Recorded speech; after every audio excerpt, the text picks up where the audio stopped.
Yeah, thanks, Paul. Thanks, everybody, for being here. Great to be back in the game week. Guys had the weekend off. Got back to work today, and thought the guys had good focus this morning. And looking forward to getting back on the practice field tomorrow and getting back into a normal game week routine. We'll do what we typically do Tuesday, Wednesday, Thursday, then travel on Friday up to East Lansing. After watching football on Saturday, like probably all of you guys did as fans, it was enlightening to see a lot of similarities throughout the country. I think a lot of parity, a lot of great football, and looking forward to getting back a part of the narrative this week. Playing obviously an outstandingly talented team. I mean, very, very talented. Coach D'Antonio and his staff do an outstanding job. I've got a ton of respect for Mark. We've known each other for a long time. He's in the short list of one of the best in our business, and a ton of respect for them. But going to be a big challenge. Spartan Stadium is one of the difficult places to play in the Big Ten, and we're playing a team that obviously has been on the short end on a couple of games, but very easily could have won all three. So with that, how about some questions?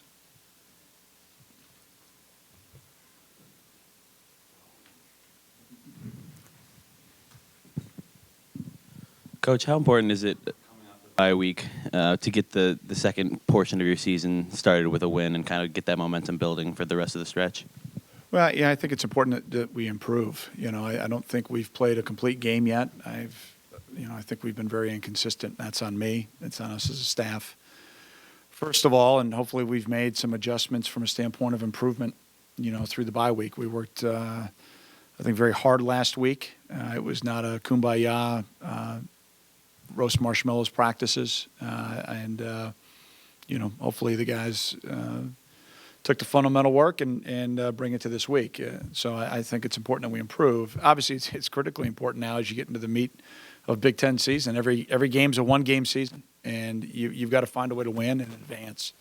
And I've been doing this as long as I have. What's happened in the past really has no bearing on what happens this week, unless you repeat performances from a standpoint of consistency or lack thereof. So, hopefully we'll put together a great week and be prepared.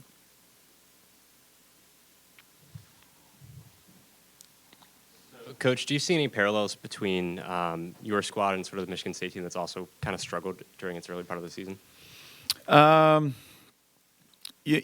think that's easy to draw a parallel from, I guess, our records, right? When I look at it on tape, I think they could have won every game. They've played physical, they've executed at a high level, and the similarities are, we've both had self-inflicted wounds. They've had drops like we've had drops. They've had missed targets. They've had O-line missed targets. They've had missed tackles. They've had missed, there were a couple games where we had teams play really clean against us and not make any mistakes. They've had the same thing happen to them here, the last few weeks where the teams haven't made a lot of mistakes. And but they've played relentless. They've played hard. They've played very physical, and they've just ended up on the short end against some very good teams. So, this is a team that's won Big Ten championships. They know how to win. They play well at home. And, it's going to be a huge challenge for us. There's no question about that. But I think it's kind of natural, I guess, based on our records. But, I think this is one of the more talented teams in the Big Ten, if not the most talented team. Sitting up there with Ohio State and Michigan, I think they're right there. And you mentioned Spartan Stadium is one of the tougher places to play. But you've played pretty well up there, kind of like Iowa. You've won more of your games recently than you've lost up there. Anything you can put your finger on as to why you've been able to play so well there? Yeah, I think it, without studying, but I think it was turnovers. I think it's the same thing in Iowa City when we've won the turnover battle. I think we've been successful. I don't think it's unique to those two venues. I think it's just Big Ten ball. Last time we were up there, we got very fortunate. We had some timely big plays and a couple of goal line stands, one that they fumbled. There was a fumble there. So, we've got to do the things that winners do, and it comes back to us preparing the right way this week after being off the normal game week routine. So, my hope is that our leadership is where it needs to be here starting tomorrow. And I know you guys want to talk about the game. I'm so focused on tomorrow with our lack of consistency. Every rep of every day is really important to this team. And, we're just playing a lot of young, inexperienced guys that need to stop playing that way because, from our corners to some of our guys in our D-line rotation, the young wide receivers, Johnny Moten, young back, and then obviously in the kicking game, those guys have to stop playing young. That excuse that they've maybe had in their own head is that it's an excuse. They've got to perform more consistently. We've got to coach them to do that for us to be successful here as we move forward. You said last week you guys didn't roast marshmallows. What was the thrust, or what was the aim of the practices? Well, we're a 2-3 football team. The aim is to improve. Any specific area though? Every area. Let's see: punt coverage, kick coverage, punt return technique, kickoff return technique, O-line fundamentals, D-line gap integrity, fundamentals with our hands, shedding blocks, linebackers proper fit, open field tackling, DBs with their eyes, understanding double moves, understanding where their help is, timing and ball placement at the quarterback position. You want me to keep going? A lot. Again, every team is different, and like I said, I know who we are now. We're not very mature, and we're a group that needs to be led by the coaches.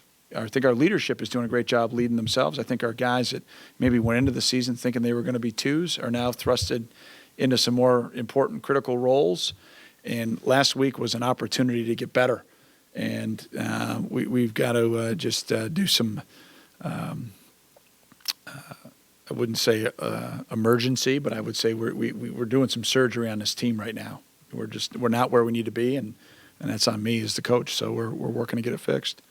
And when you say the young guys have to stop playing young, Yep. is there a way to speed up that process? Yeah, just yell at them. Yeah, just yell at them.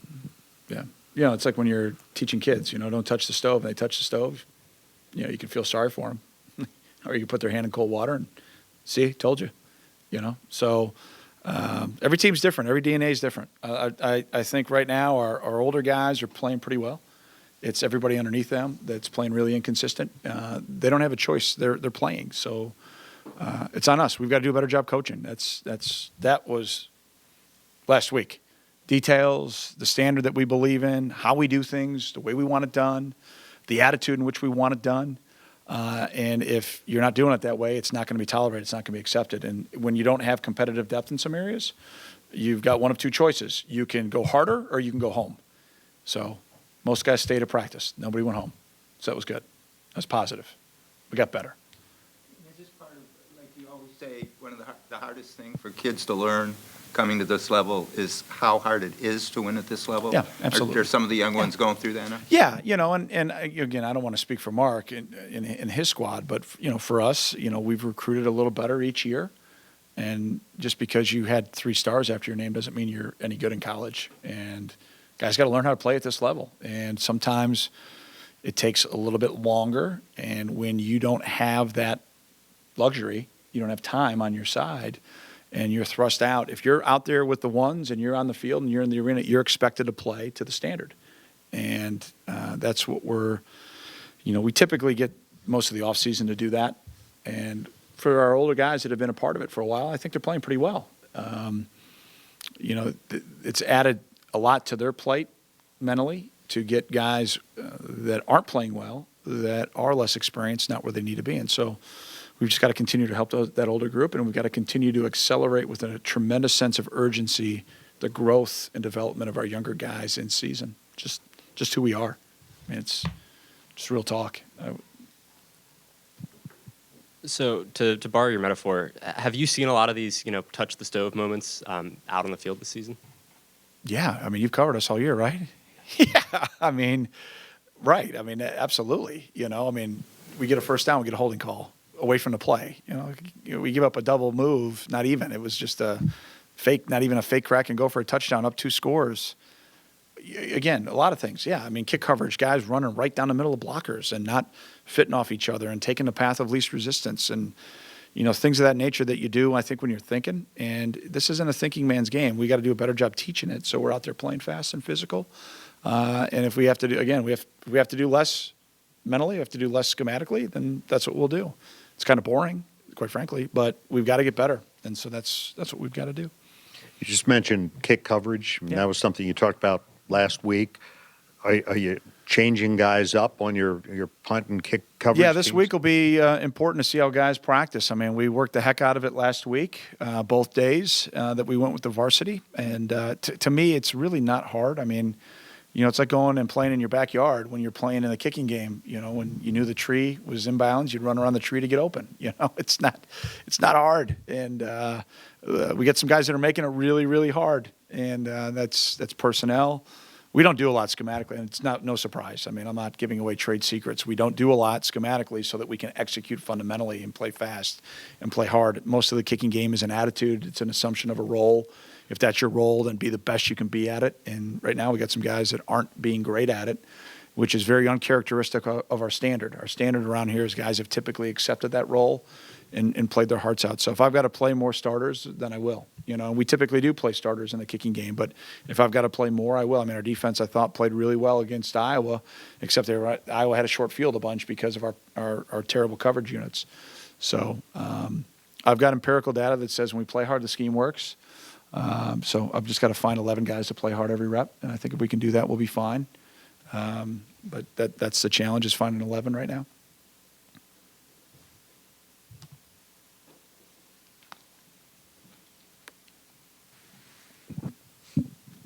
Coach, I know we talk about this a lot, but what would you say are some of the biggest ways that Clayton has evolved during his time here, especially from last year to this year, now through 5 games? Yeah, I think first of all, confidence. Second year in the system, understanding where to go with the ball, where he can take calculated risks and take the ball down the field and take some shots, and then other times his completion percentage might be down, but a lot of those. A year ago would have been because of drops, right? And this year it's because he's making good decisions with the ball, sometimes throwing it up, to his mom and dad and family in the front row of the stands when it's just not there. There's been a couple of times that he's held the ball and he's taken sacks that I think he's learned from early in the year, and then he's kind of progressed through. I mean, I think back to the Iowa game, there were a handful of times it just wasn't there. He ran. It just wasn't there. He got the ball out of his hands, took a hit away from himself. That's going to happen. So sometimes a throwaway is, in my mind, like a completion. So I think he's matured there, not worried so much about the stats and more about making really good decisions with the football. And I think I've seen that as the year's gone on. I mean, early he made a couple of decisions. I think he'd like to have back a couple untimely turnovers. And I think it's going to be really important that he continues to do that, especially here against a Spartan defense that's fast, it's physical, it's talented. They give you multiple looks and present multiple challenges, not only to stuff your primary run game, but then also on third down with their 3-down package. So they do an outstanding job. Very well coached team, very talented football team. So you couple that with Spartan Stadium, it's going to be a huge challenge. The bye week usually gives you a chance to get healthy. You're going to get any guys back this week, and any update on Warren Long? Yeah, I mean, Warren is out for the foreseeable future. So how long that means, I don't know. But, we'll see how that goes. As far as the rest of the guys, I mean, I think we're getting healthier. I was glad that we had a bye. We needed it. But, specifically, we'll just see how the week goes along. Anything else for Coach? Coach, what do you think from either a physical or a mental standpoint is the biggest struggle or, flaw that Godwin has had to overcome in his time here to become the player that he is now? Well, I just think was first of all picking a position, right? When we recruited him, he was going to be a running back or a DB, and he made that decision, I think, about 24 hours before he reported for training camp. So, made the decision to be a DB, which, he could have done either or as far as I was concerned. And then just the maturation of being just that, and being a full-time secondary player. So learning the scheme. I mean, I think, safety in any defense is a challenge. You typically have to be the quarterback of the back half and get, coverage concepts and everybody on the same page based on formations and game plan. So he had 2 great mentors in Ibrahim and Travion that I think have taught him well. And so learning how to be a student of the game and learning how to make decisive decisions when we need to formation adjust and things of that nature. I think he's really grown and matured there. He's been an outstanding open field tackler. He's always played fast. And he's really, I think, honed his eyes well in man-to-man coverage and done a really solid job that way. But probably what I'm most pleased by Godwin is just raising his complete game. Student off the field, work ethic off the field, and it never was in a bad spot, but, kind of earlier what Skip was talking about, just raising his game each year. And I think each year he's gotten better and better. And he's doing a really good job leading that back half right now. I mean, he's the vet, right? I mean, he's surrounded by a bunch of first-time starters. And, I think he's doing a really good job of not only knowing what he needs to do, but then also doing a really solid job of helping those guys around him. All right, great. Thanks, guys. Have a great week. Go Cats. 2 questions, Fadi. One, were you on the trip to Michigan State in your freshman year? My true freshman year, no. I didn't travel. Another question. You guys have played a lot on other teams' homecoming weekends when you've gone on the road, last time against Iowa, Penn State a couple years ago. You're playing on Michigan State's homecoming weekend. Is that something you guys are aware of, and you take any extra pride in beating a team on their homecoming? We don't really take, we don't have oh, it's their homecoming. It's kind of I guess going away for an away game, we always just get excited because it's just a different atmosphere. So we kind of treat every away game the same.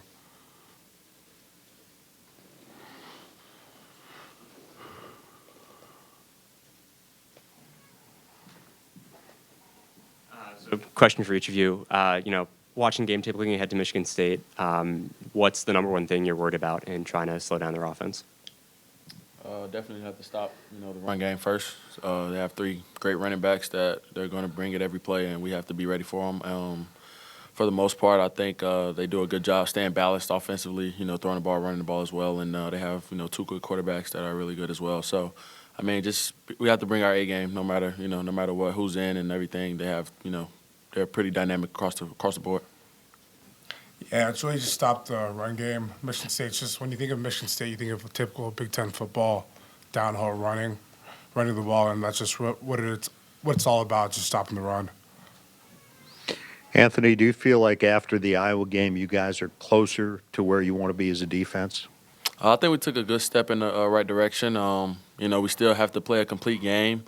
I think we were 10 out of 16 on third down. We want to definitely get to at least 75% each game, of stopping the opposing team on third down. So, getting off the field on third down, stopping the run, just consistently, and playing better pass defense as well. So I think we took a step in the right direction, but we still have a long way to go.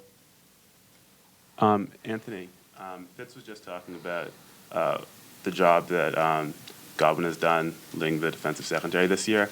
How important has he been to defensive secondary given the youth and the injuries? And what's the difference between him this year and past years? Definitely he's done a great job stepping up. Again, he's probably the only one who's actually played out there, the last 3 years. And, he's leading those young guys and, keeping them confident in everything that they do. So definitely taking a step forward off the field as well, leading the film sessions and stuff like that. Godwin has, just matured his game in that way. I think he's always been a great athlete and great player, but, when you take your game to the next level off the field, it definitely makes you a better player. Like I said, that's just about it with him, taking that extra step from last year and the years before of, mentally preparing the game the right way and, just the extra film study and, being able to lead the film study with the younger DBs definitely has really improved his game. Yeah, going to that, he's just been more mature, just like what Anthony was saying. He's just stepped up. He's been a lot more vocal. Last year, I don't recall him being that vocal. He's been a lot more passionate and just getting after it. Hearing him talk just really inspires all the older guys and younger guys to play even harder. So, again, for both of you, earlier Fitz mentioned that a lot of younger guys on the team were still playing young. Are you seeing that out on the field, and what are you doing to try and help those guys kind of come along faster? So, yeah, we see that from time to time, and what we try to tell the young guys is just to, what we're doing in practice, things aren't going to go the same way in the game. And if you're kind of hesitating, you're screwing yourself over. So it's literally just getting off the ball and just trying to make a play. Then from there, we can correct you afterwards. Pretty much the same.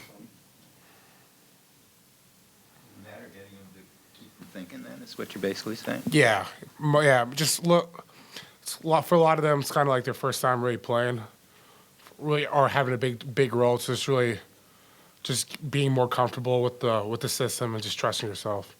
That's what it starts with, just trusting yourself. You mentioned getting excited to go on road games because of that atmosphere. Can you talk like what is that like? What's that atmosphere like, and how do you focus on like putting out the distractions from the crowd and stuff like that? It's kind of like because like everyone's like, oh, you're going away, you're going to Iowa, you're going to Michigan State, like kind of nervous. Like no, like I like the challenge because there's nothing. It's great hearing 70, 60,000 fans just screaming and just. They want your head off, and you kind of use that as motivation. And when you make a big play and you just hear the crowd just be silent, that's the best feeling out there. Definitely. You go in there with that mindset, 70 versus, however many people they have and, however many people in the stands as well. So, we're only allowed to travel 70, and you're basically going in there with your brothers to war, basically, and, trying to come out with a victory no matter – 1 point, 30 points, as long as you come out with the victory and get back to Evanston, celebrate with our great fans here. But that's just the whole mentality. You go in there, with your brothers and you're trying to come out with the victory. That's it. Andrew, through most of the beginning of the season, defenses have been 9 in the box, 8 in the box, 9 in the box, in essence saying beat us with the pass. How did you guys in your room accept that challenge? And now that you've had success, do you see the defenses changing? Yeah, we see the defense is changing. I mean, every week we play a different type of defense, but we have noticed that from last year's film or even the year before, the defenses are starting to back up a little bit, maybe because AC is having a phenomenal year. But, I mean, as a group, we challenged ourselves first before we even got challenged by anybody else to really throw the ball down the field, make ourselves bigger threats, and really open up, our run game too, for guys like Justin to be able to get away and break a big one. So we really challenged ourselves first before anybody else challenged us, and we just noticed that defenses are starting to transform and starting to back up and back away from the box. Justin, last week was kind of a big performance in getting the run game going. How do you do that again this week against the tough, physical Michigan State defense?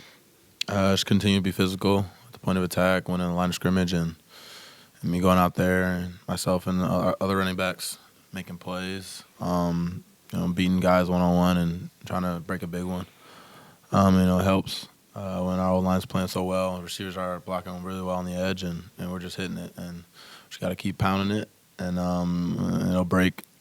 So that's kind of how we just go into it, that mindset we go into it, just keep pounding, and it'll eventually break.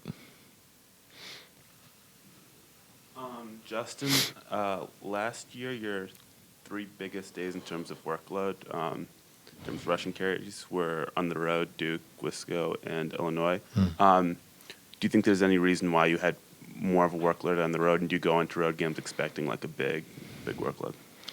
Might be game plan. I mean, I go into every single game expecting to get the ball, and just knowing that, when my number's called, I have to perform. So, I'm not expecting a certain amount of carries or whatever. I just go in each play and do what I'm told. And on the road, I guess, maybe we're just trying to, especially in the beginning of the game, trying to feel it out a little bit more.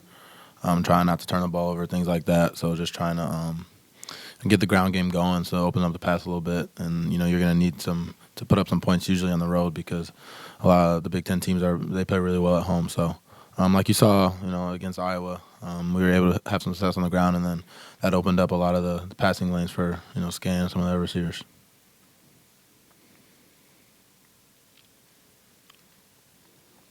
Andrew, you mentioned Austin and the season he's having. What does that do for you when you have a guy out there on the field like that who's having such a, as you said, a phenomenal year? How does that help the other receivers?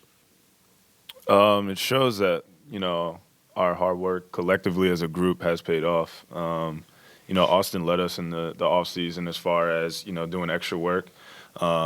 and that's even without the quarterbacks around. Just kind of really getting the ins and outs of being a wide receiver and how physical you got to be in the Big Ten, and how you have to really work hard in the offseason. That's where you'll get your yards, you'll get your touchdowns, so on and so forth. But it's really inspired us all from top to bottom. Coming in with Austin, you would have never known, he would have worked this hard to get to where he was. And I mean, just what he's putting out on the field and his production is just phenomenal. It's awesome to see. And it really kind of boosts me up to kind of, almost get to his level as far as production is concerned. So, I mean, at the end of the day, that helps our offense. So. Andrew, what do you think? What have you seen from Clayton in terms of his evolution as a quarterback from that last year to this year, and then also through 5 games this year? I just think it's night and day, honestly. I'm sure Justin can attest. Like last year compared to this year, he just has so much more control of the game personally that it's starting to spread throughout the entire offense, and everyone else is kind of calming down. Mistake or big play, Clayton's ready to go.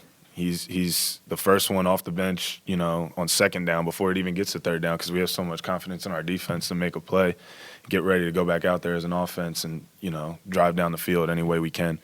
So he's definitely controlling the game a lot more, and it's been real fun to see. Real proud of him as a teammate, as a brother. It's going to be scary going forward, that's for sure.